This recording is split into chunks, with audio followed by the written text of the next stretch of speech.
বন্ধুরা, তো দেখো আমি এখন সবজি কাটতে বসে পড়েছি। এই দেখো এখানে আমি পটল কেটে নিয়েছি, পটলগুলো এখন ভাজবো।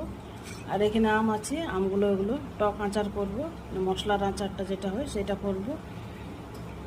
এই দেখো আজকে নিয়ে এসছে আমগুলো, এগুলো মশলা তেল আচার করব। আর এই যে সবজিগুলো দেখো সব আমি মেলে রেখেছি, ওগুলা ঠিক মতো করে মুছে তারপরে। আর এখানে উচ্ছা কেটে রেখেছি সকালের জন্য। সকালে সবজি কাটতে অনেকটা সময় লাগে বলে আমি মাঝে মধ্যে এরকম রাতের দিকে সবজি কেটে রাখি, যখন সময় থাকে তখন রাতের দিকে কেটে রাখি।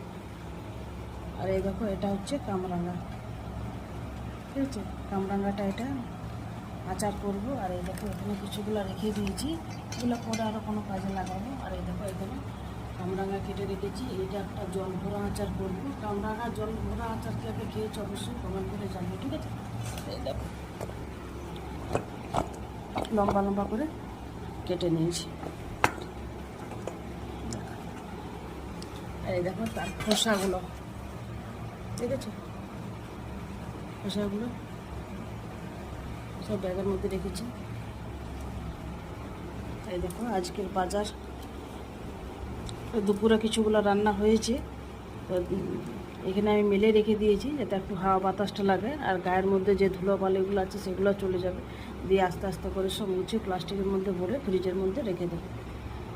তো সকালবেলা অনেকটা সময় লাগে যায় সবজি কাটতে, তাই রাতের দিকে আমি সবজিগুলো কেটে রাখি।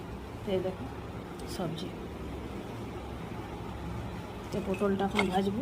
আর মটর সিদ্ধ করতে দিয়েছি, মটরের ঘুগনি করবো। এই দেখো আমার সবজি কাটা